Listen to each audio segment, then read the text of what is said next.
Gently, Boom. we are live. Boom. Bart is air punching the camera. I was air punching the North Korean light bulb. Way to go, Bart. Hey, hi from Germany. Everybody out there in Whiskey Land, I'm Scott. I'm Bart.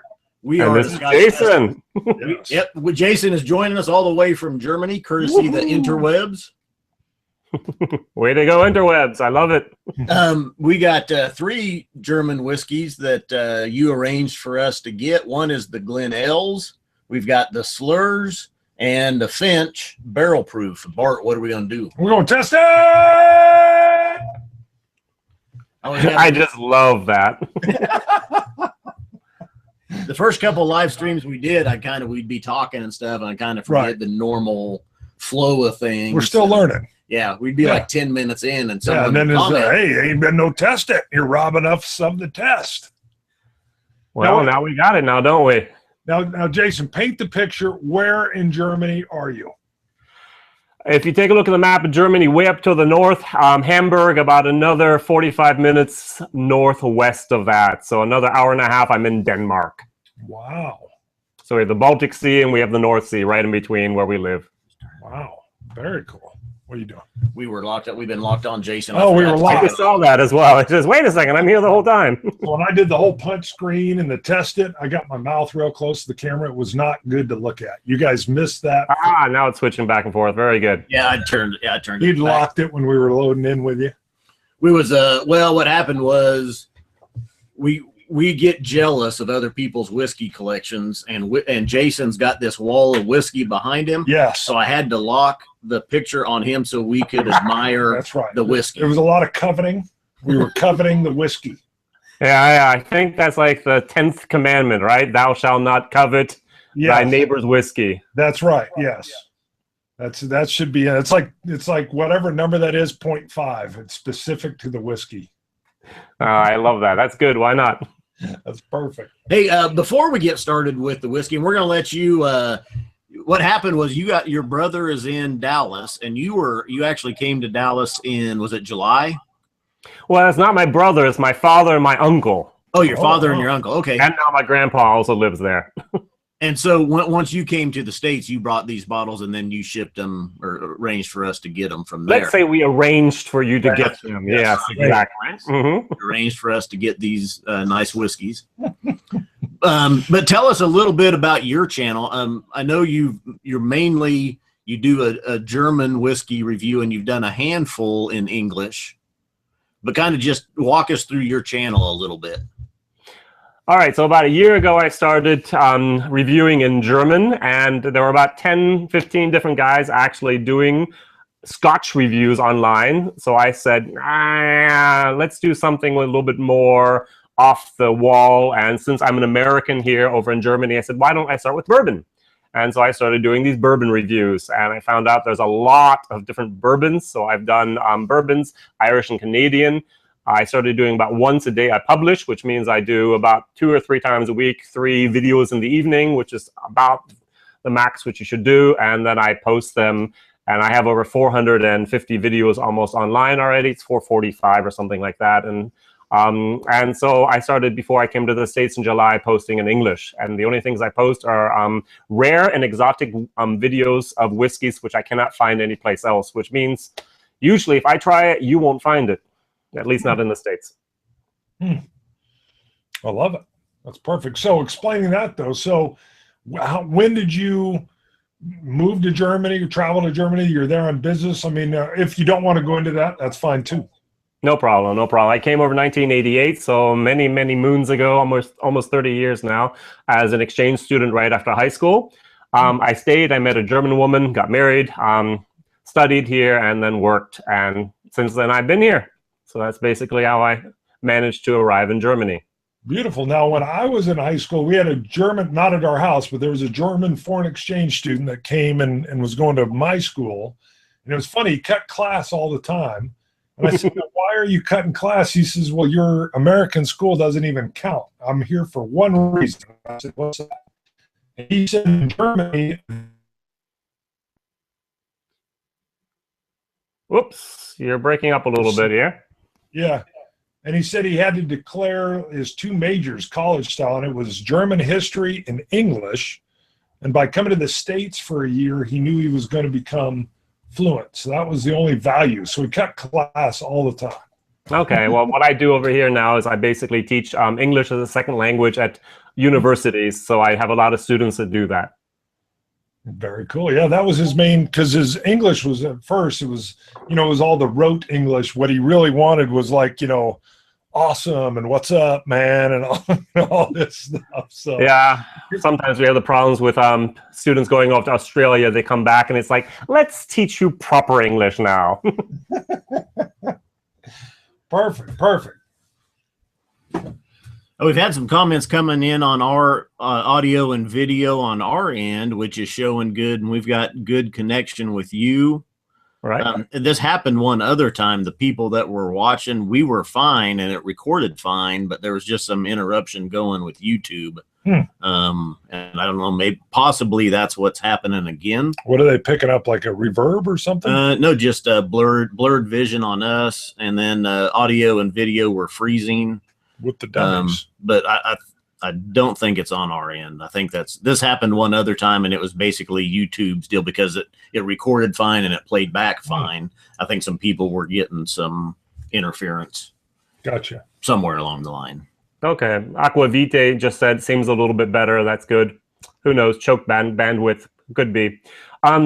Scott, could you talk for like a minute? I need to plug in something, which I really forgot to do. I just noticed. And in 20 minutes, Bart, my laptop's going to die. Bart can talk. If you need Bart, you can always talk. I'm sure about that. So I just need to go over there and plug that in. Yeah, if you need a stunt talker, basically you've come to the right place, because without any urging at all, I could go on for an easy minute. So one thing, when Jason gets back, I will ask him, and maybe he doesn't play board games, but a lot of Germans are into the Spieling. Spieling is gaming, all right? I'm not sure if they put the ing in there, but Spiel means game.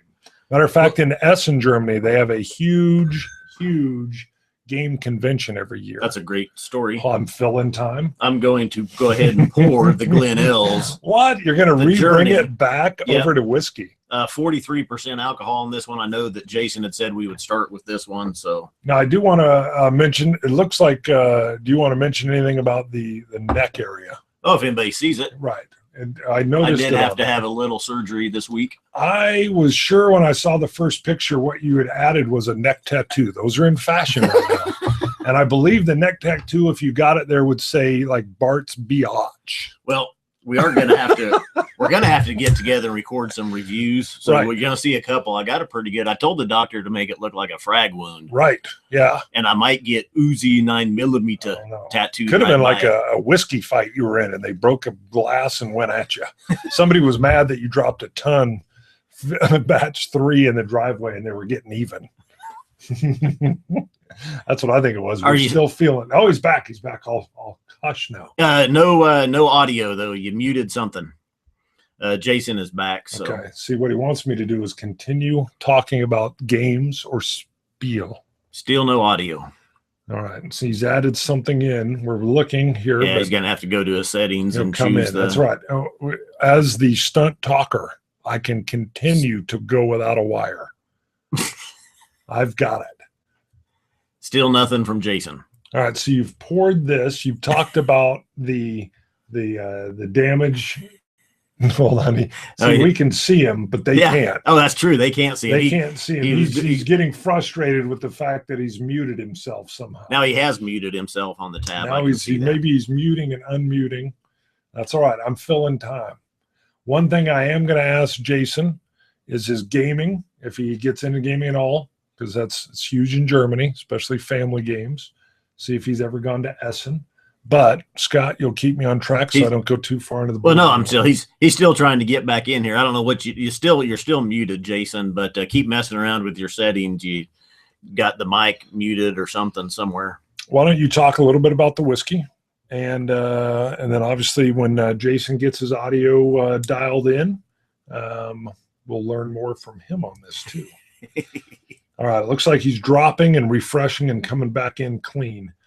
While he's gone, is there anything you want to say bad about him? Yeah. I mean, we can nope. He's moved. Hey. Oh, is he back?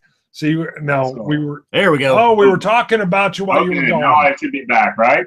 Yes. Good, but I still can't see me. Wow. No, we got you. Well, yeah, we can see you. Yeah, here. we got you. Is it Is it flipping back to him? People watching. Who knows? Yeah, I see myself now. Good. All right, gotcha. Hey, the one glass man says Guten Tag. Oh, very good. Guten Tag. So you speak some German, don't you, Bart? You know, not enough, not even close. My great grandfather came over from, I think when he was 12 or 13, because he said he didn't want to fight for the Kaiser. Okay, very good. So your father, your grandfather, who was it again? That was my great grandfather. Great grandfather. Okay, yeah. Landed in Ellis Island when he was 12 or 13. I found out he was there for like 4 weeks to have to get shots, and then someone had to pay for him and guarantee a job. And there was another German guy in Iowa that basically sent the money to pay for his fees and his train ticket. And then he had to work for him on the farm for only room and board for 3 years. Wow, 3 years. Oh, wow. And then, and the guy liked him so much, he stayed another 4 years, I think. And then the guy staked him money to get a loan and buy his own farm. And then he got lucky.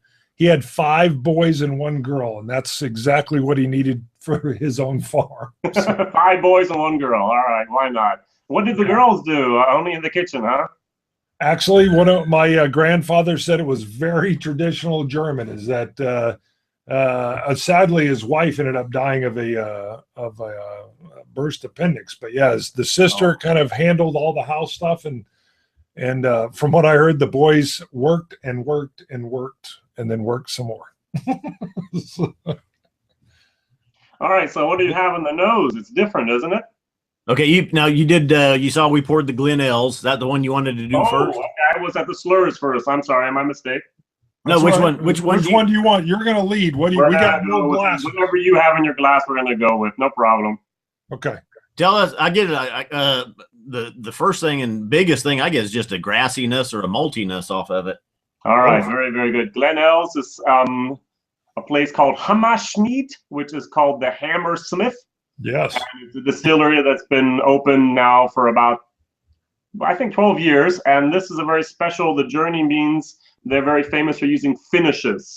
And this actually is a blended whiskey from 6 different finishes. One was a sherry, one was a port, one was a Madeira, one was a Malaga, one was a Marsala, and the other one was a Grand Cru, which is champagne. Wow.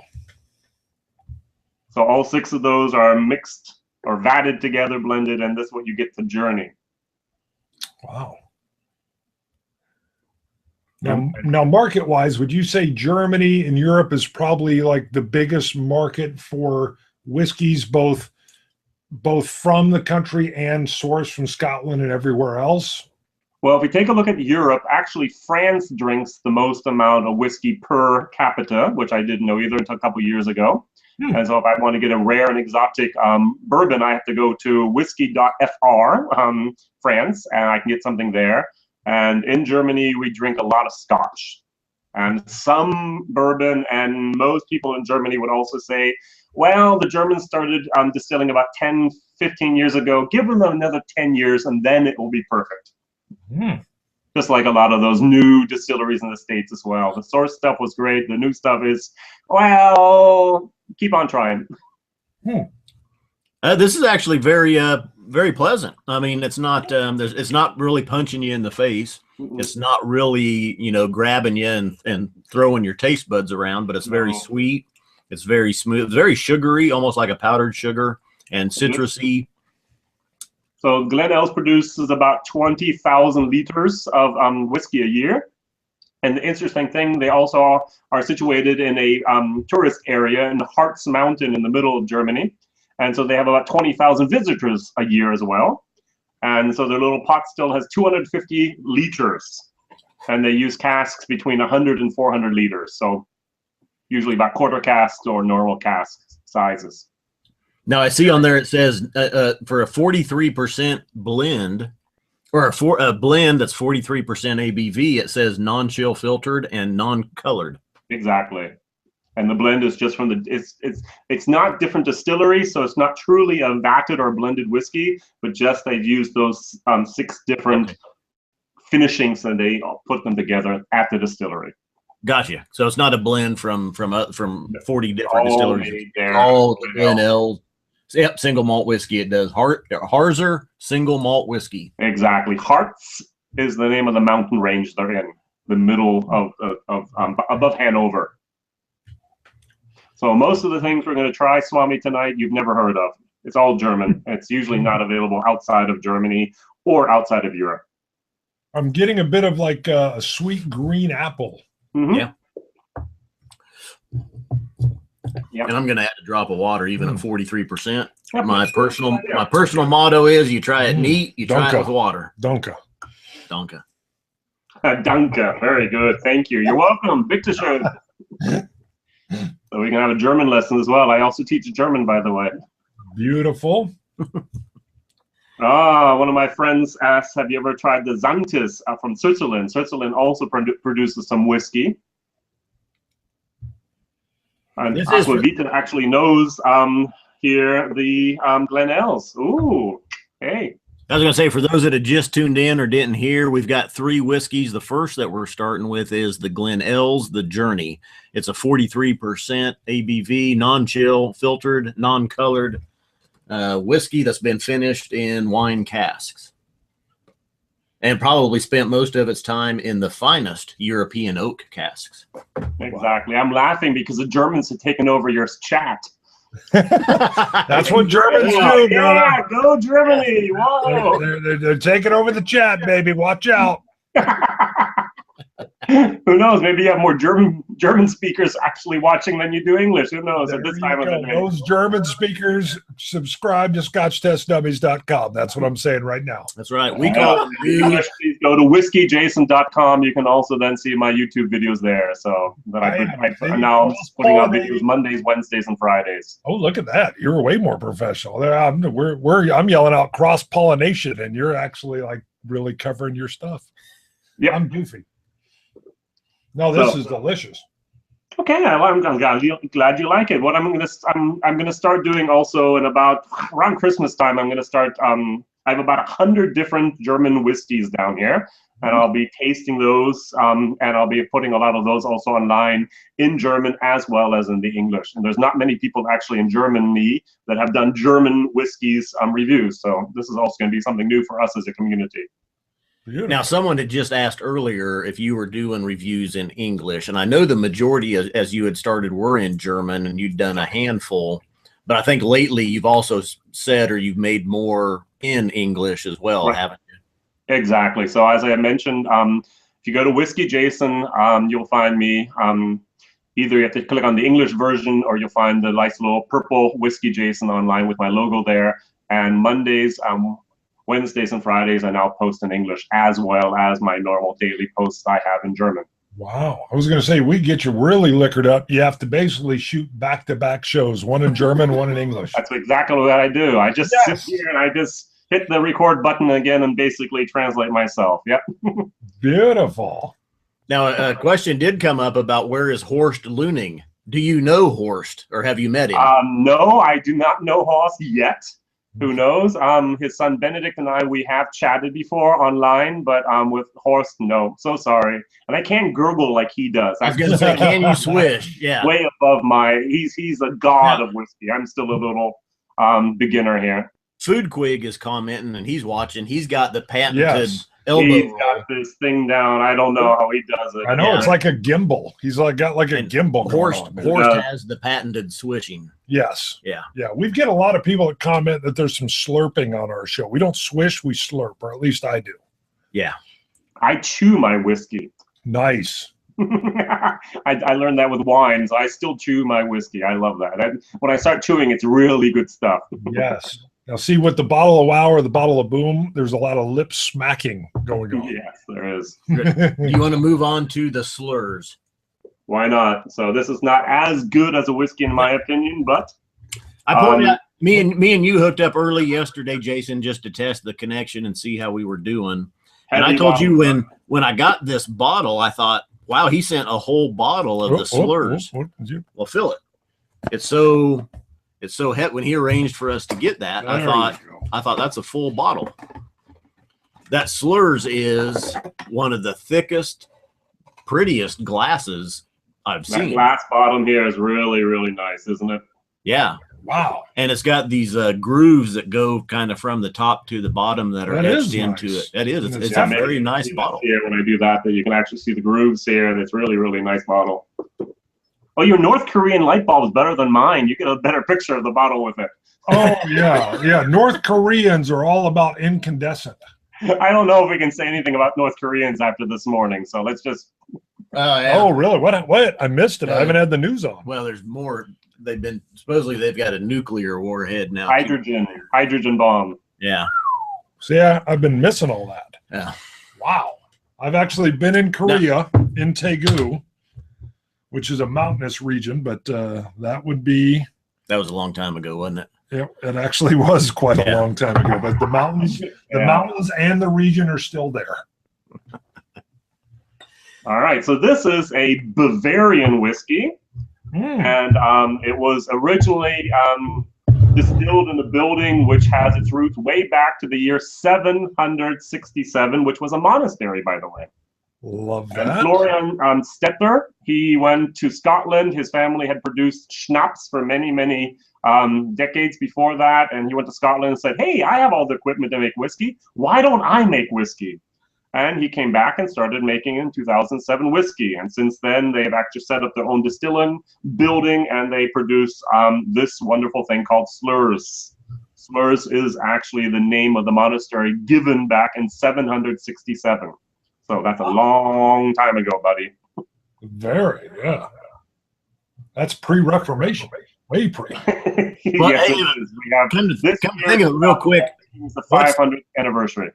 But before we move on, I just thought of it. What's the price range on the Glen Ales? And then the Slyrs also, where are we at? So you're here for this 700 milliliter. We only have 700 over here in Europe. You're running around 32 euros for this. And for your bottle, I have the little small bottle, the 35 CL. You have the 700 CL. You're running about 68 euros for that. So always add about 10%. 1.10 is what the exchange rate is right now. So 70 euros would be about 77 then dollars. If you can find it outside of Germany. This is reminding me of something, and I can't place it. I get the same as a strong maltiness, but a little bit of a sour maltiness. Right. A little wood, like wood sour almost. And it's reminded me of something else we've had. I just can't place it. So going back to what Raster wrote, yes, the whiskey.com guy, Horst or his son Benedict actually did a tour of the Slyrs distillery in Bavaria. And you can go online and you can find that. And it's very, very interesting, even in English. I'm getting like almost on the nose, a bit of grape. Okay. Huh. Now, is this a single malt? Yes, it is, isn't it? Yeah, it's a Bavarian single malt whiskey. So Germans love doing single malts. Is there an age range that you know of? They say it's between 4 and 6 years. So it's a no age statement. Whoops, I just lost your coin. It's a no age statement over here, and the same thing here. They did produce a nice 10-year-old Slyrs. They have this wooden box, which is really, really interesting. There's also a video of that online by YouTube. They take this one piece of like a log, and they have this laser that cuts out the entire inside of this. So it's one single piece of wood, and they have the little lid that slides in there, and they have this 10-year-old bottle. It's like 280 euros for that bottle then, and the box is about half that price. Huh. A little bit of almost road. It's a 12 euro. It's not the 10-year-old that they do that with the box. Yeah. Maybe a little saltiness on the nose. It is a little salty, isn't it? Got a little brininess. Brininess without the peat. Right. Exactly. Yep. So even when you taste it, it's like that, but it's not. It's missing the peat. Right. It's like brine, and then I can get that grain bready, grassy, grainy flavor. And what's our percentage? 43% on that one. Oh. You're right. That's a different combination. The brine. Well, it's not really the best German whiskey I've ever tasted, but it's actually one of the more popular and the most distributed whiskey from Germany in Europe. Well, you're right. It's that brine without the peat that is peculiar. Mm-hmm. A comment from Sam Cox real quick. He's got it highlighted to us, but he says, please get with Foodquig or have Foodquig on so he can tell you about his 30-plus-year-old whiskey experiences. Wow. We actually had Foodquig on maybe 2 months ago. It was a good review. We surprised him. Exactly. And, I watched it live. It was wonderful. But we got him on. But yeah, I just watched his review the night he had the 30-year-plus-old samples. And one was a Glendronach, I think, on a 35-year-old. Is that right? I don't remember. 33-year-old Glendronach, I think, and another one. I forgot the age exactly. But what I like about Foodquig is since he's on the West Coast and I'm over here in Germany, there's like a 9, sometimes even I think a 10-hour time difference. So I'll get up in the morning, eat breakfast, watching Foodquig live, and I'll just chat with him a little bit. And he thinks that's always a fun thing to do. And I'm going to ask him onto my show one day as well. Who knows? Cool. I'm going to pour just a little bit more of that. Oh, so you liked it?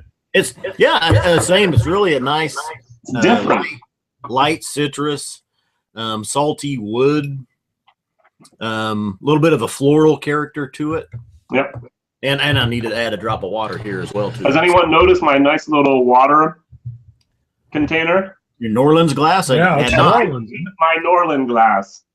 Yeah. Every time I drink from it, it's like having about 2 inches of cotton they have to smell through. I just do not like my Norland glass. I'm damned it to be my water pitcher. I don't like the noise it makes.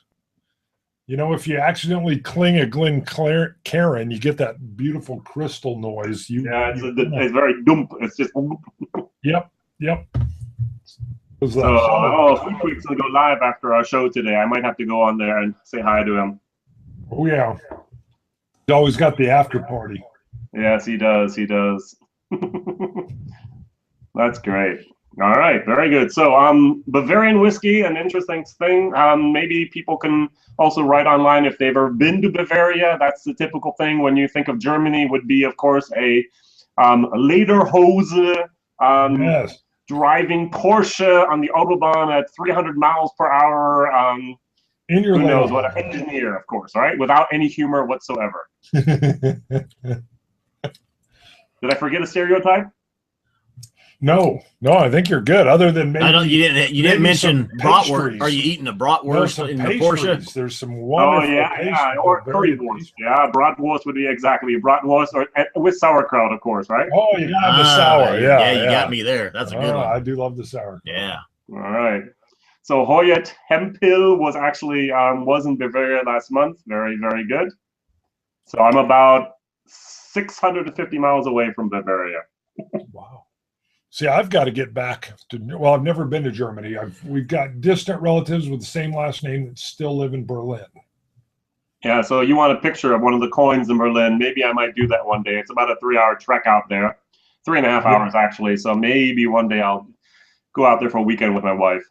That would be beautiful. Yes, take the dummies. The virtual dummies will travel. Exactly. I'll wear the shirt and I'll take the little coin with me and make a picture of the Brandenburg Gate for you. Perfect. Now you won one of the coins, didn't you, during the 12 hours? I did. The one that I just fell down. Oh, wait a second. That was the other one. So I have the number. I don't know, what was this number? I can't read your handwriting. 25 something BCB. I don't know.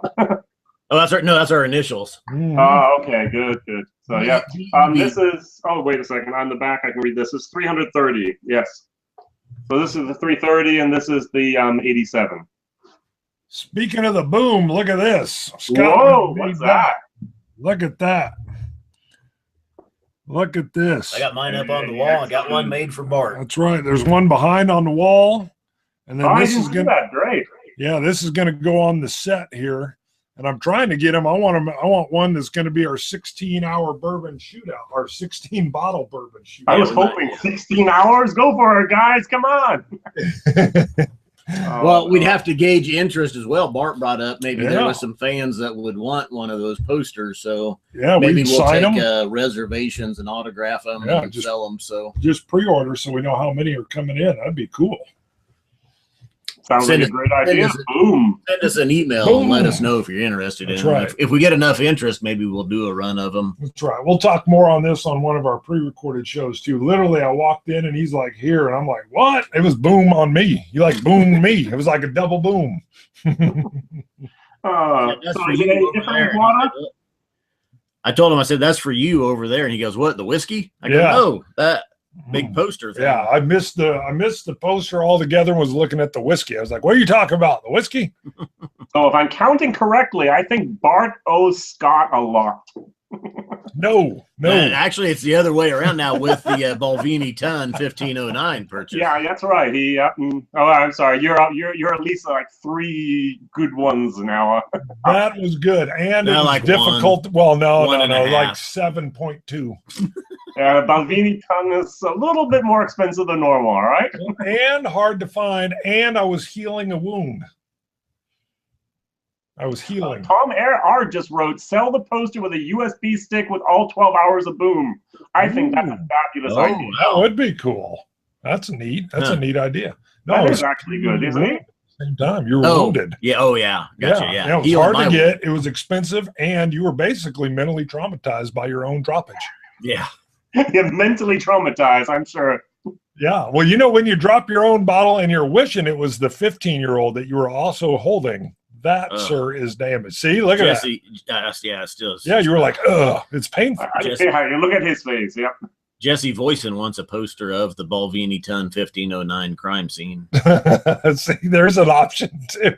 He doesn't want to relive that one. Look at him; he's traumatized. I still got the broke bottles up there in the tin with the crumpled up and the dent map of it's all whiskey stained. Cask. Yeah, and I think the receipt is in there for the bottle as well. It's painful. You're living. We'll do a auction giveaway or an auction or something on that someday. We'll auction off Bruno's pain. I like that. So Whiskey Scout just also wrote, best meal in the world, Jäger, Schnitzel, and pommes. That's French fries. So he had a schnitzel and French fries. I agree. That's some of the very, very good food we have over here. Very good. All right. Let's move on to the next one. Let's go on. The Finch. Barrel proof. Finch like a little bird. Look at that. Let's move that out of the way. So did you still have the little tiny copper wire on top? Yes. Yes. I think that's very an interesting little, like a champagne bottle. You have to kind of unscrew it first. And it's very stout. Yeah. That's why they're German. Say something in Spanish. Well, like from the our En route fusion review where you kept trying to. I'm sorry, but I've had 3 semesters of Spanish, and that wasn't even. What? It hurt my ears. What? It hurt your ears? Oh. I usually, it's shocking. My English doesn't hurt people's ears. Yeah, join the club, by the way. I think, who was the guy from London, that little VD or Vid? Vin? Is it Vid? Vin. He's from, what is his name here? Whiskey. No Nonsense Whiskey? No Nonsense Whiskey, exactly. Yeah. He was on last night with Swami. Yeah. And I was typing a few things. He said, I'm really confused with that WhiskyJason guy. He sounds like he's a German. WhiskyJason here, whiskey from the viewpoint of an American living in Germany. And I've been here a little bit too long. Yeah, Vin. Thank you, Swami. Vin. No Nonsense Whiskey. So he's not sure of my true heritage. All I can say is the Puerto Rican in San Juan love that I was at least attempting his language. Yes. Very, very well done. I should be fluent. Yeah, for a second grader. It was Right. very Oh, well no, done. it's more like a kindergartner.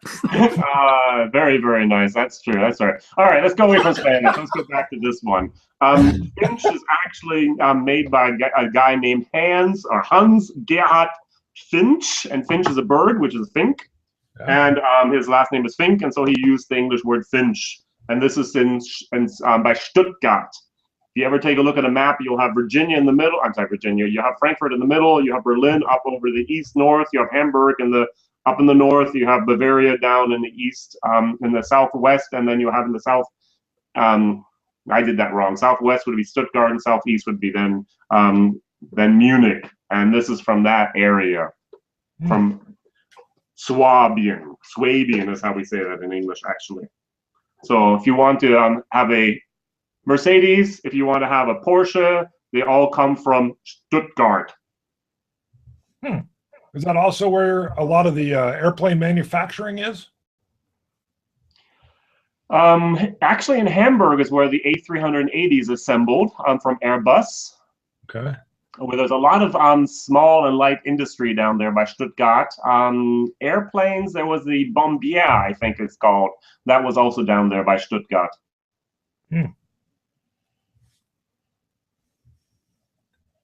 So what do you think about this one? Very, very strong alcohol nose. Yeah, you get a lot more of the acetone kind of coming off.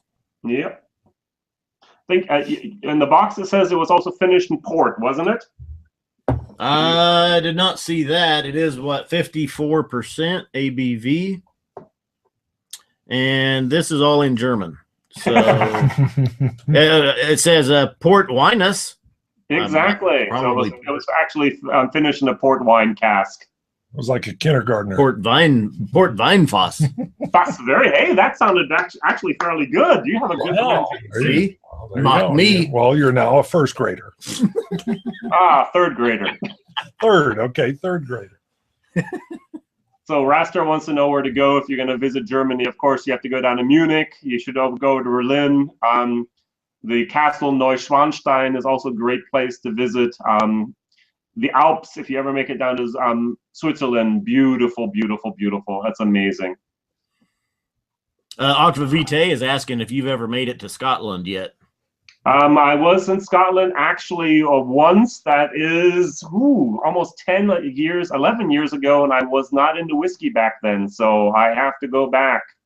Actually, my next trip's going to be to Ireland. I'm going to visit some of the new distilleries there, and then the next trip will be then to Scotland. I did the Bourbon Trail this summer, and so I visited in total 13 different distilleries and one cooperage, and that was fantastic.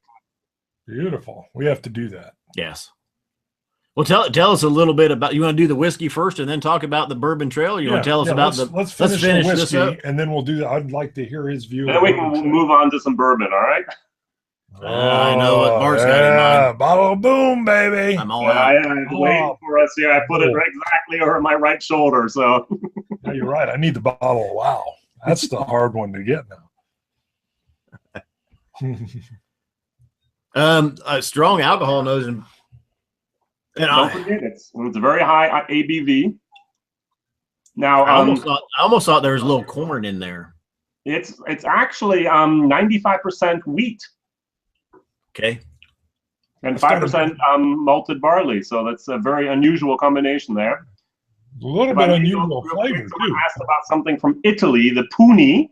If I can take a look here, I can just show this real quick. This is an Italian wine. I don't actually have the whiskey. Italian wine. It's Italian whiskey. I still have a 30-month edition. Over here in Europe, whiskey has to be 36 months. And this is still called the Aquavite de Cerealia. And so there's also the 36-month, which is a 3-year-old version. And it's very, very interesting and good stuff that's coming out of Italy, out of the northern part of Italy called Tyrol. All right. This one comes off a little bit bitter, but then I also get like a plum on it. Yes, I've had the plum as well. Mm-hmm.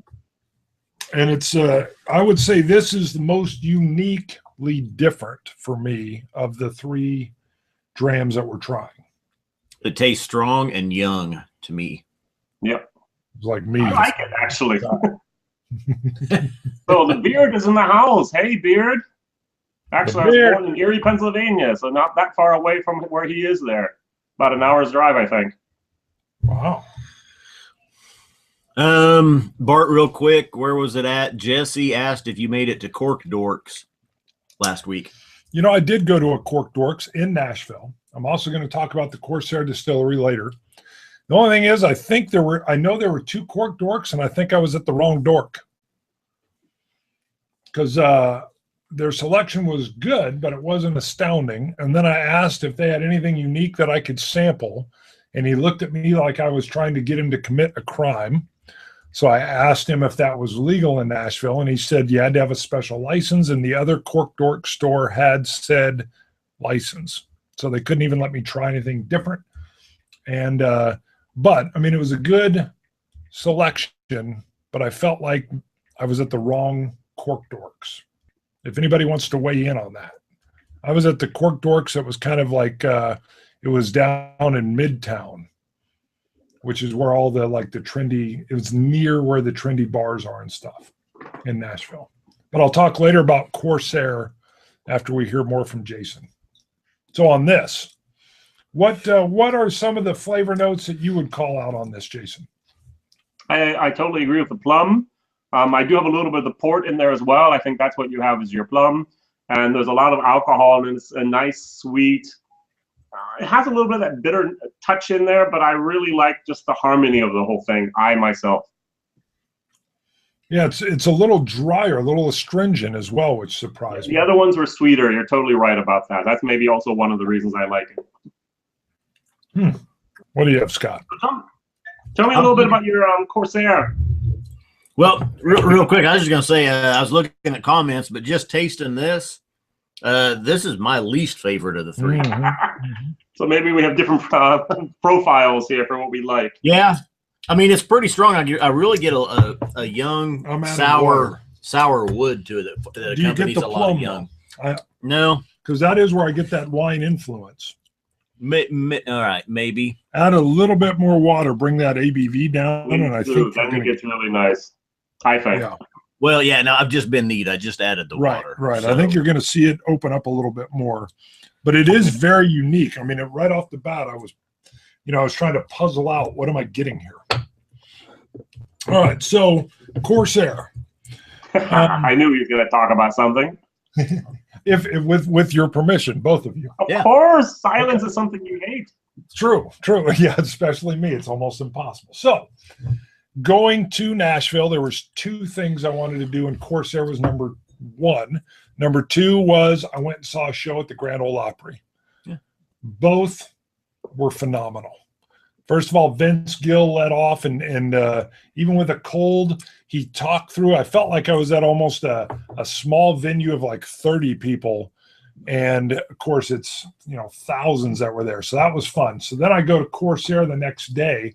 I expected, because they're, I think, in 46 different states, I expected a much bigger operation. And I went to their main bottling facility, and it was almost quaint. It was very, very interesting. You come in, you walk into, and I can't remember, they've got a tap room where they also do a lot of beer. I was not there. But their main distillery, you walk in and you've got kind of a bar atmosphere where you can get mixed drinks, you can get things on the rocks straight. And then the tour started, and it was a small facility. They walked through their mash tubs and their whole process, and they go through and explain how they separate the what do they call it? I'm going to the tails, and what's the start? What's the beginning? Yeah, the heads and the tails. And then they walked into, I was anticipating a big warehouse. She says, we're going to go into where we store all of our barrels. And it was this small, almost like the size of a medium-sized garage where they had all these barrels stacked. A lot of smaller barrels, and they talked about what I like about Corsair, I think the most, even before the distillery, was their experimentation. And so they talked about how they like to play around with that, and how the founders had originally tried, their first thing out of college was they were trying to develop a biofuel for automobiles. That didn't work too well, so they switched to whiskey. And then the other also about the story that they tried making beer and it was more difficult, and so they went to whiskey instead.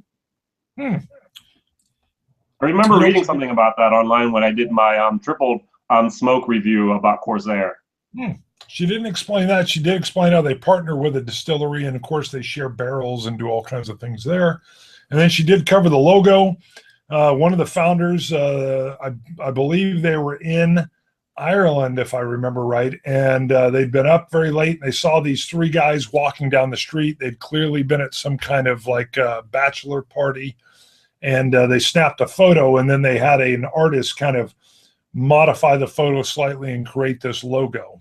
And they thought it was kind of the spirit of young, rebellious spirit. I always thought it was modeled off of the Tarantino movie. Apparently, it was early in the morning. They were having breakfast somewhere, and these guys came out of a pub, and they basically closed the joint down. What's the one I'm thinking of, though? You're the thinking bank robbers. Reservoir Dogs. That's it. Yeah, Reservoir Dogs. Mr. Pink. Yep. Orange, blue, red. Why do I have to be Mr. Pink? I'm trying to read your nice little slogan back there, but I really can't. It's not focused enough. Well, that's what I was looking at, see if anybody, and I hadn't seen any comments coming in. Michael Scott runs what paper company? Michael Scott. Oh, there it goes. Runs what paper company? Good question. I don't know. Oh, what from the office? What is that? I don't know what that is. Well, it's for the fans. Well, I don't know. I'm part of the fans now. I've become part of. What happened? Oh, you muted it. That was good. I like that. Yeah. He kind of punished me at the same time there. It was whatever he said. It was verboten. Ooh, verboten. I like. Dunder Mufflin. Yes, there you go. So I think that was the One Glass Man wrote it first. Yep. Yeah. Dunder Mifflin. Dunder Mifflin. Did you notice that I did something? Uh-oh, he got his bottle of Wow Wow. I got my bottle of Wow out, buddies. Good man. You can pick anything else. Look at that. No, we can't pick anything else. Matching. Yeah. If you've got the Wow out, we must bring out the Wow, especially if it's Scots. So mine is 70.1. What do you have? 69.7. Hey. Ours is like a batch 11, I want to say. So you're saying the man from Germany has his beat. Yeah. Yeah, yours is that 70 was 69.9. Now I have 70.1. So yeah, that's like batch number 6, if I remember right from looking online. I need to get the I whiskey have to look Scout. online. I really don't know, but I do have the 700 milliliter bottle. So I think there might be different batches for Europe than for America. Interesting. I don't. Okay, well, maybe it could be. Hey, you're gonna have to tell me what Michael Orman is saying. Was he saying something in German? Yes. Michael Foreman. I have to move up a little bit. Wait a second. Orman. Was ist los? Michael Orman. Ich kannte die Scotch Test Dummies bisher noch nicht. Jetzt haben sie mein Abo. Tollen Typen. Okay, he said he'd never known you before, but now he subscribed. Great guys. Bam, that's mostly me. That's why he did that. See, now you're getting German subscribers because of me. Yay. Thank you. And maybe I'm going to get a few American subscribers. A German connection here. Oh, yeah. Yes, we would definitely need a little bit of water here at the beginning. Yeah. Well, now, Scott, I told about my great-grandfather coming over. Your being your last name, which I don't know. Some people my great-grandparents on my dad's side both immigrated from Germany. Right, we can tell by the name. Kronkes and the Brunows. Wow. Okay, Brunhaus. Yeah, that makes sense. What's Kronkes? Kronke. Yep. K-O-R-E-N-K-E. Wow. It actually sounds very Polish, to be honest. Oh, okay. I was always told German. Maybe it is. And what Germany used to have, of course, they used to have territories over towards the east, and so maybe, who knows? The other one, Brunhaus, would actually be, Brunn means a well, and so that would be well house translated. Wow, well house. Yeah. I don't think Brun Sheen, which is my last name, translates very well. Once again, please. Brun Sheen, B-R-U-N-S-C-H-E-E-N. Brun Sheen. Okay, no, it doesn't really translate well. You're right. Right. My wife. Oh, that's terrible. My mom's best friend was from Germany. How did I do that? Mom would be happy. Oh, he called me. Uh-oh, Freud's going to love that one. That is right. Freudian slap. Yeah. But yeah, she had a very good friend, Beata Fowler. Okay, Beata, yeah, very typical German name. Yeah. Very, yes. Her husband actually was over like in Germany and in the army in the early 50s and married a German woman and brought her back, and that's Beata. And yeah, she always said, your name translates to nothing in German. I was like, well, thank you, you very rough, mean German woman. We're just very direct and very frank. Oh, very, yeah. Every time my mom's over here, she's just kind of like, I do not believe what that guy just did. And I say, Mom, you're in Germany, not in America. Yes, very direct. Yeah, I literally asked her once, like, hey, what does brunching translate? It translates to nothing. I was like, oh, my God, it's very brutal. It translates to nothing. Yeah. That was a very good Arnold Schwarzenegger accent. Sorry. Well, it means brunching. It means dirt farmer, I think is what she said. Oh, excellent, excellent. Oh, wow. Although she got very mad at me when I was, and if there are any children on, mute now because I'm going to ruin their dreams here. When I was 7, someone at school told me Santa Claus was your parents, and I wasn't sure. Now, her son, Harold, was only 6. So I was 7, he was 6.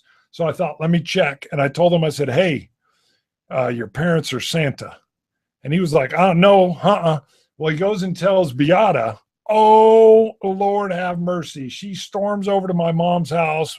I get pulled downstairs and I get yelled at in a mix of English and German about how I ruined Santa Claus for her son. And I'm like, damn, Santa is your parents. She just proved it. That was proof, evidence.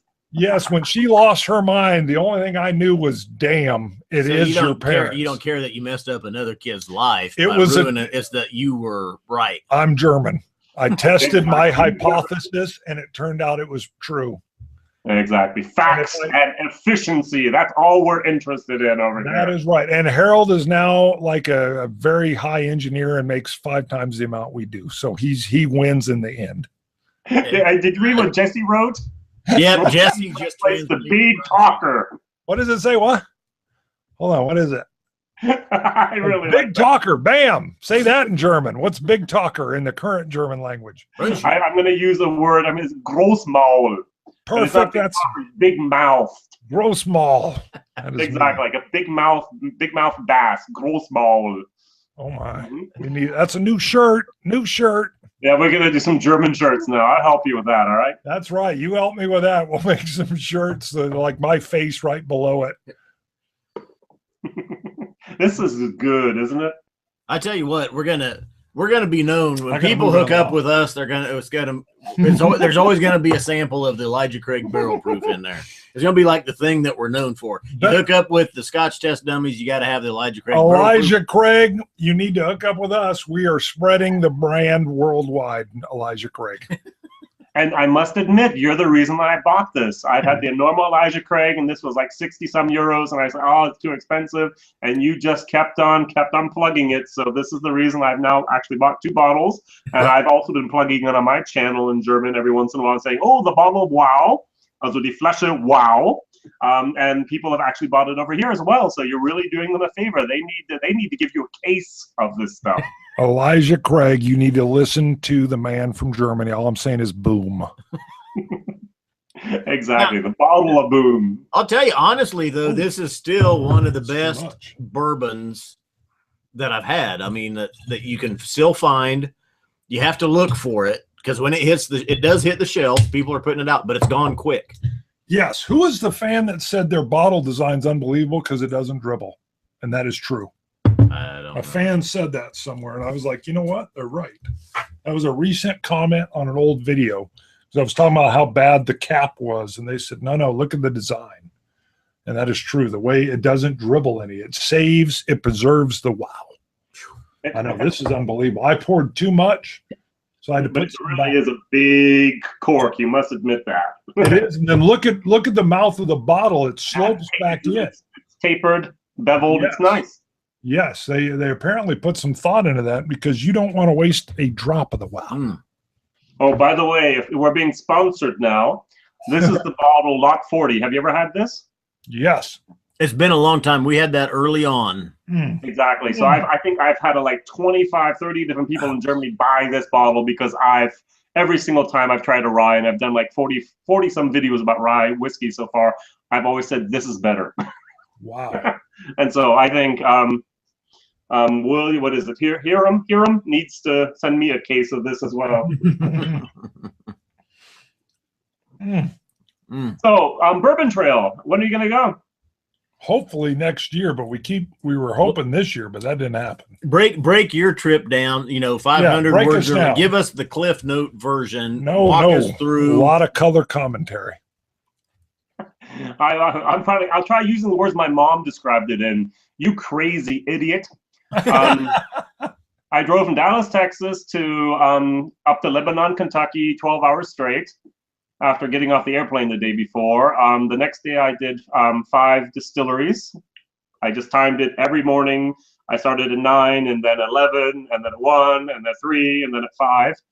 And I had as many possible in those 3 days I was there, which means I didn't have a sample. What I did is I actually brought my little tiny sample bottles with me and I filled them up underneath the table and took them in my backpack with me to the hotel room in the evening. And that's where I did my sampling. Most of the stuff I had anyways, but every once in a while there was 1 or 2 little things that was different. If I may mention one bottle that really surprised me, this actually is a brand new distillery, Peerless. And the problem that I have with this bottle is the owner signed it. And so I can't open it.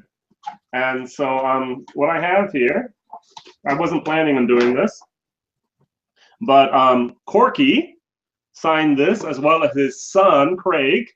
And so now I have a so-called collector's items here of the Peerless Rye Whiskey. And it's a brand new whiskey, 2 years old, 24 months. And I had that also in the tasting, very good stuff. And now, unfortunately, I have a collector's edition, and no one over in Germany wanted to do a bottle share with me. Because what we're allowed to do in Europe is we're allowed to sell whiskey as private people. So I buy a bottle like this, and I divide it up into little bottles of about 5 cl each, 14 of them. I would sell them for that price divided by 14, send them with the mail, and everyone's happy. But no one wanted to pay $100+ for a 2-year-old rye whiskey. Wow. Now I would still open it. Yeah. I had to sample, and now I'm waiting, and I'll see what I'll do with this in a while. It might wait a year or two before people find out what Peerless even is, because this had just gone on the market. I was there in July, and I think June 24th was the first bottle that was actually tasted, and they had the first bottle actually for sale. So it was brand new. Wow. You try 5 more glasses, a bottle of Wow, we'll get you to open that bottle right here live. I'm pretty sure I would still have enough willpower to say no. No, the Wow would get you. The Wow would this have one. Over your right shoulder, there's a white box Macallan. What is that? This one, the amber. This one. Okay. It's just amber. You have that, right? No, we don't get the colored Macallan statements. Okay, all right. So we had amber and we had sienna and so on. They were cheaper Macallans, maybe I guess for the it was the 1824 series, if I remember correctly. And there were less than the normal Macallan. Interesting stuff. So yeah, what is really interesting is also, I don't know if you can get this at all. That's the Boutique Whiskey Company. Masters of Malt, you've heard of, I'm sure. Mm-hmm. Mm-hmm. Yes. And they do those little drinks for the dram, and they've actually started buying barrels and then filling them up, and each and every barrel gets its own little comic. And so this is a 27-year-old North British rye whiskey. Wow. So this is part of my lowland whiskey tasting in 2 weeks. So I have. Well, I know Dave Worthington started working with the Boutique Whiskey Company, and we'd like to we want to reach out to him at some point if he wants to come on and do a live stream with us. Good live show. Yeah. I'm sure that would be. They have some fantastic juice. Well, we followed and with Dave on Twitter for quite a while. Right. So it'd be, and I didn't realize he'd gone to work for him not that long ago. So Aquavite says that Boutique and Masters of Malt at different companies, but I thought they were both subsidiaries of the same one. He probably knows better than I do. Yeah, he's also saying leave the colored Macallans out of the conversation, basically. Really? Yeah. Well, yeah, and that's what I've heard of the Macallans on that's the colored series. The ones that they gave. Yeah, they took away the age statement and gave them the little NAS color. Oh, we just got a donation from Whiskey in the Six. Wow. Thank you, Rob. Awesome. Probably something I said. Yeah, it's because of you. Canadian dollars, so it's 35 cents. Right. Bam! Boom! If it was euros, it would have been $6. Yes, you Germans out there donate right now. We get even more. Oh, great. So we back to the whiskey or the bourbon trail. We've been talking about it. We know we're gonna do it someday. Don't do it the way I did it. I'm letting Bart plan it, so it's gonna be a while. What are you talking about? First of all, you never told me I was planning 2 years, and then you're going to do it, Scott. See, look at that though. See, that's the deal. I'm letting me plan it. That's the news to me. We would have done it. Let him plan Scotland, okay? Oh, yeah. First of all, if I'm planning Scotland, I'm calling an indigenous friend that lives there and saying, tell us where to go. I offload the difficult stuff to the experts. That's what I do. So he's good at delegating. That's why Scott's doing all the muscle work there. The leader. Well, we've talked about the thing is that we want to do the Bourbon Trail is close to us. It's within reach. We can do it, and it'd be kind of a test run, and we can learn some stuff with the distilleries, ins and outs, before we go to Scotland. Right. And I think I scared you. I said we should make an open invite to all friends, and then I get with the lady that coordinates the Bourbon Trail, which I've talked to before, and we try to get a huge group going. You talk to the lady that runs the Bourbon Trail? She runs all the marketing. I'm going to explain that right now. There's actually a marketing group that runs, I want to say. Exactly. Oh, see. Here we go. This is true. This is all true. But I'm apparently maybe. No, anyway. Yeah. Go. Yeah. Anyway. No, the lady. Keep on talking. I've been shamed. I've been shamed here. No, basically, my idea was to try to coordinate it, and then all we would do is find out kind of where we were going to be along the stop. And if the marketing, I think she's like the marketing director for the Bourbon Trail itself, were to assist, now you're talking more VIP tours along the road, as long as we knew what our group size was. And then I pictured, now this is fanciful, I picture us hitting those distilleries and then all coming back to the same hotel, and you've got 20, 30, Scotch Test Dummies fans, and we're all hanging out together and enjoying some drams that we purchased from earlier in the day. Would we survive this trip? Maybe not. Definitely. So what you really have to do, you have to go to a cooperage, and so you have the international independent stave company where they make those barrels. That was really, really fantastic. I mean, after you've been to one distillery and the second and the third and the fourth and the fifth, they do start having a lot of similarities, but that cooperage was really, really nice. And to be honest, the thing that disappointed me the most was the bullet experience. That was a low light of my trip. Really? Tell us more. Well, you wanted to have Stitzler Weller, and they just said, we moved to the house of Stitzler Weller, now we're going to show you all about our nice whiskey, and it comes from MGP or from Four Roses, and they were almost saying, we produce it here, and I asked where, and they said, well, not really. Right. Yeah, it comes from Indiana. Yeah, well, the rye does. The bourbon comes from Four Roses. Huh. Oh. So, and of course, you want to have the pappy, you want to have the history, you want to have that. So what I did buy there was maybe you can still get the blade and the bow. We haven't seen that. This is actually with some Stitzler Weller juice in there. So there was some orphaned abandoned barrels they found, and they used the Solero process of actually having one row of barrels and taking and filling up the half with the next row and then filling up the next and so on over 4 different levels, and so they can stretch it as much as possible to make these the blade and the bow.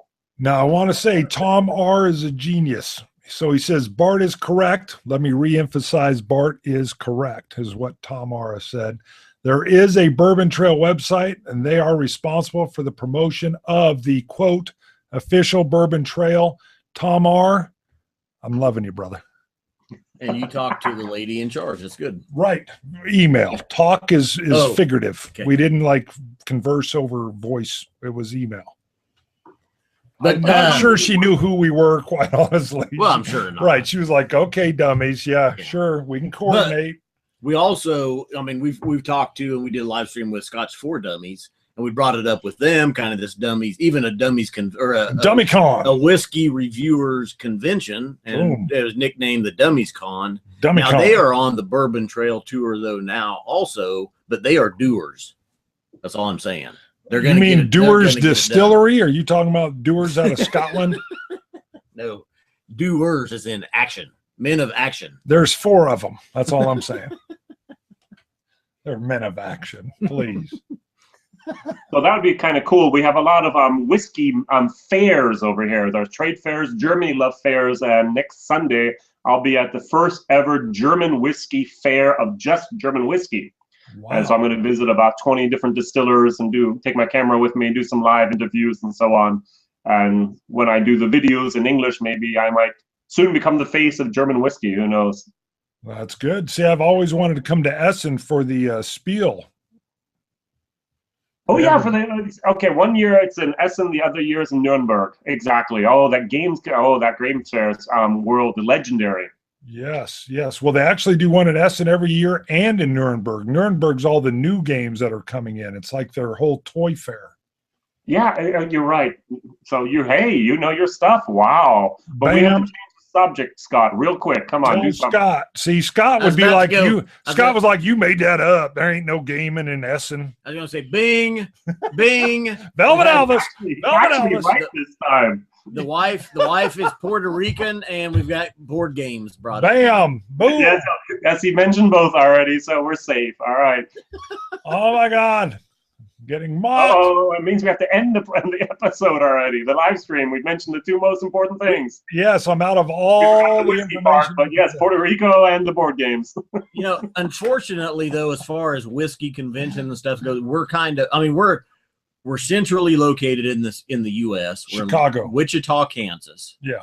And as far as we read all about whiskey conventions in Whiskey Fest, Dallas, right, Atlanta, Chicago, New York, Denver, San Francisco. Where do you see Wichita on that list? 0. Nowhere. Right. Well, we could put it on the map, baby. That's true. Boom. Yeah, that's correct. Actually, we have in our state capital, Kiel, we had a whiskey fair that I went to last year, and also in Hamburg and Bremen. Those are all within about 90 minutes driving distance in the north. And then the German whiskey fair, I have to go down to the middle of Germany, which is about 4.5 hour drive. So it's worth it, actually. Hey, Jesse, you're right on, brother. Oh, what a Jesse. Something about me. He's mocking me. Don't even look at it. Voicing. I don't read the comments. Don't be bad-mouthing me. Claire the Third, come in and support the chief. I love that. Look at that. See, he even knows my board game nickname. My board game nickname is the Chief. That says it all right there. Yeah, that is true. That's very, very good. So, El Jefe. How long was you in the States, that's Jason? Bad, and how English. How often do you make it back?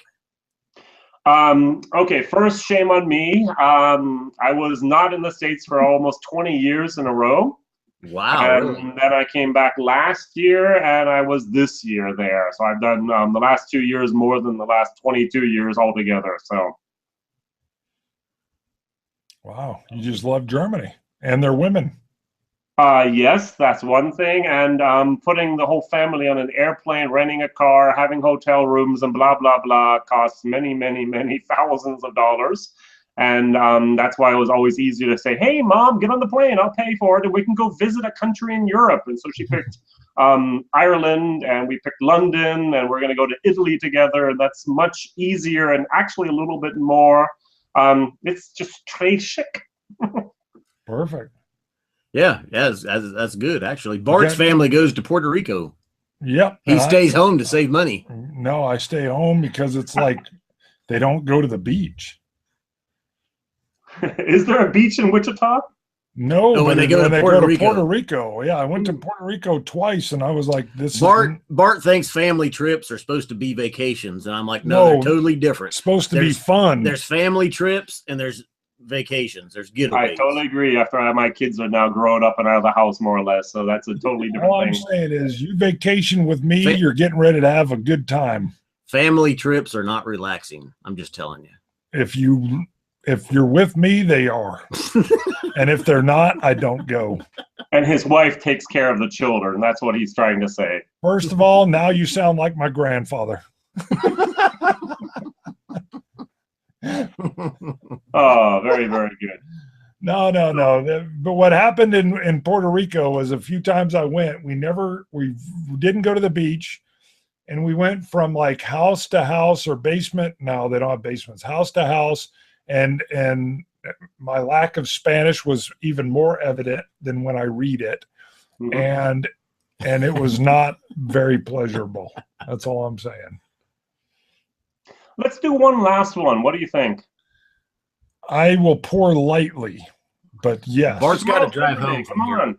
What you got? What are you thinking? I don't know. Ooh. Oh, Compass Box rare bottle. I'm trying to get him to open one of his. So, do you have some Balvenie there? Which one? Yeah. Maybe 12 the double wood or 16 the triple wood? No. We got both 15 single barrels, the bourbon cask and the sherry cask. No. The 17-year peated cask. Where's your water? I'm just going to stick with bourbon. Come on, let's do this.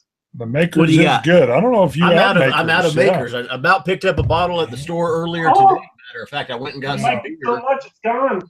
He loves it so much now he can't keep it in stock.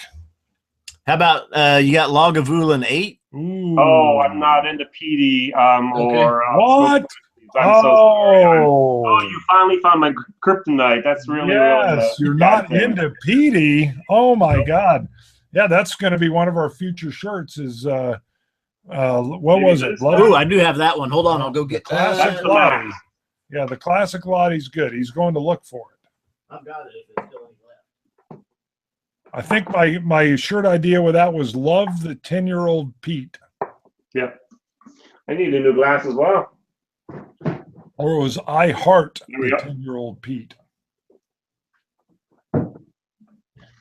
So why did you guys start doing the whiskey videos? I forgot. I never actually remembered that story. All right. Now this ties into the board games.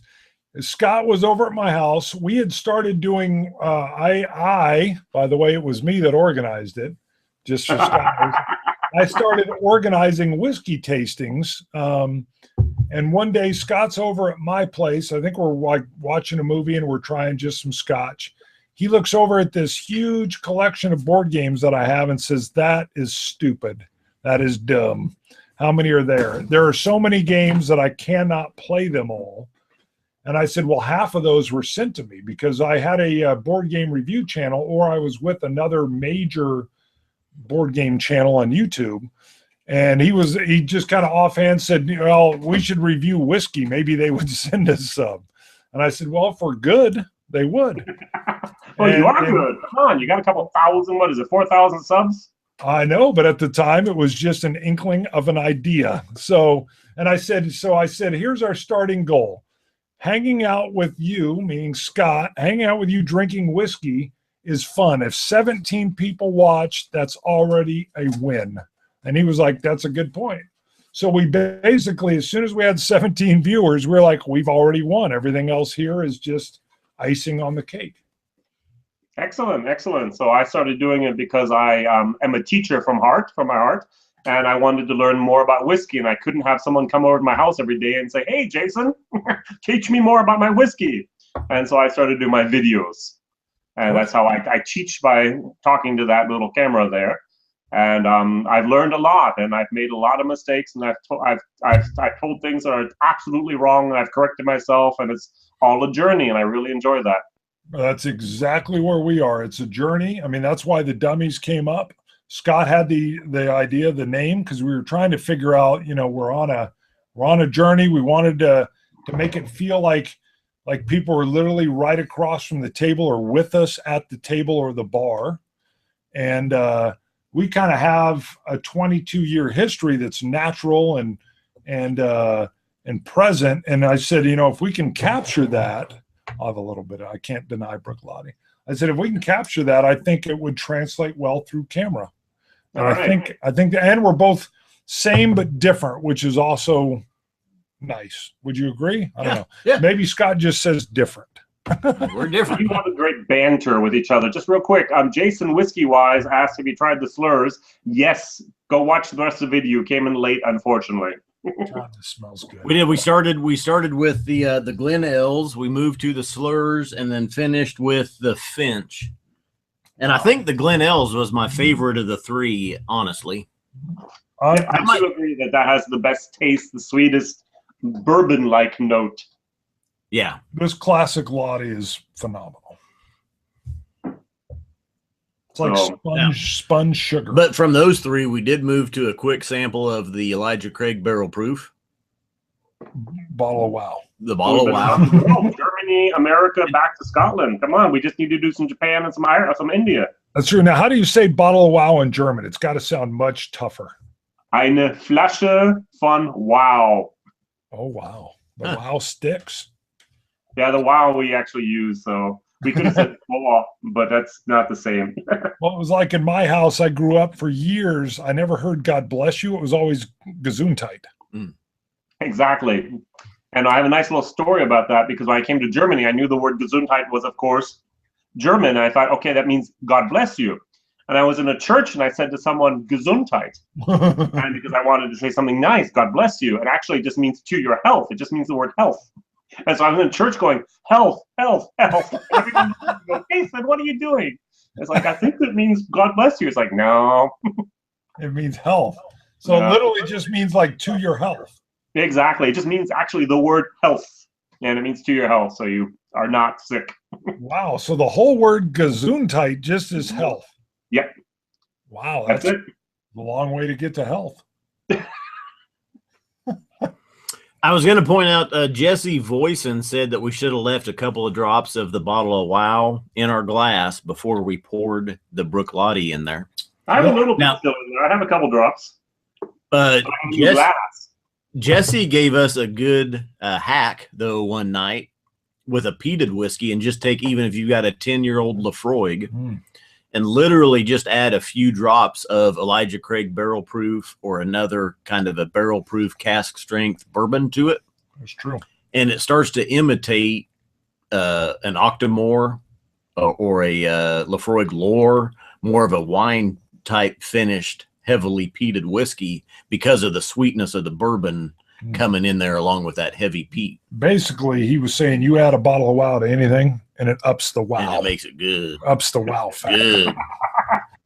I did a poor man's happy once where we put the Weller 107 and the Weller Antique, and they put some Stag Junior in there that give that extra oomph, that little bit of power there, and it was good, but not as good as the normal Van Winkle Lot B 12-year-old. That was the best. You know, Jesse's been trying to get us to do our own little mixtures for some time. We are getting ready. We've got so many samples that have come in that we are getting ready to do. What are you calling them? One-offs? One-shots? What do you call them? Quick hitters. Quick hitters. I knew it was something fast. A quick hit. And I'm getting ready to film some of those now. Those will be just one of us. So we actually separated out our samples. And I'm even going to work in a little bit of my tasting process, which is kind of like, I think I'm calling it whiskey mindfulness. Whiskey mindfulness. Do I dare ask? Well, I've been working on doing, not necessarily, well, there's a little meditation, but mindfulness is just being present in the moment. And when I'm with a sample of whiskey and I'm testing it, I make sure the whole family's usually asleep. Sometimes I'll have some music on, but I limit my distractions and I try to become one with the whiskey. And I'm going to try to film that and see how well it works. And I'm going to draw the bottles blindly, so I don't know what they are. And I'm going to taste them and give just my thoughts and my instinct on that whiskey. And then at the end, I will read whatever is actually labeled on the sample bottle and that'll be the first time I and the viewer learn of what I was sampling. But I'm going to try to teach some of the mindfulness at the same time, just being fully in the moment of the whiskey. All right. I do love my blind tastings where I take like 4 or 5 or 6 different bottles or different similar products, and I just don't know what they are. I let someone else sample like you do, and then you try them out and you rank them. And there's been so many surprises and almost shocks where it's like, no, it should be the other way around. Maker's Mark can't win. That's impossible. Exactly. But it's good. It's very humbling, because I think that's what Food Pig once said, Food Quig. It's just humbling and great. Yeah, and it's part of our shared journey, really, even with the viewers, is as we move down that quest, that, you know, as we learn. And I thought that this was totally Scott's idea to do the one hitter, right? Quick hitter. Quick hitter. God, I'll get it down. The quick hitter. So, and I think it's a nice way to look at the whiskey samples that we have differently. That is very, very true. That was just my idea. I mean, I'm not saying you're doing it this way. This is just the way I was going to approach it. Yeah. Well, and some of my take on it is this: we started doing whiskey reviews, and we almost set a timer. We were like, we've got to be at the 10-minute mark. Right. Nobody tunes in after that. Right. Well, we were trying to be more succinct. Everyone anti-Bart is what I call more succinct. But the thing is, so we've grown. We've got a great fan base. People love the banter, and it's in there. There is some talk. There is some side conversation, some bloviating that goes on.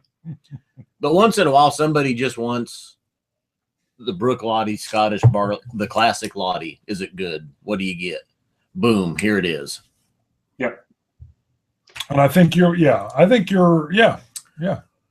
So the thing is, a lot of have one thing that I can signify for each one. Oh, this is sweet. This is sour. This is hot. This is whatever, and that really helps me a lot. Yeah. We've got another thing or two that we're kind of working on with a local distributor, a regional distributor, as far as some quick hitters type stuff goes. We're always playing around. It's really whiskey fun. Yeah.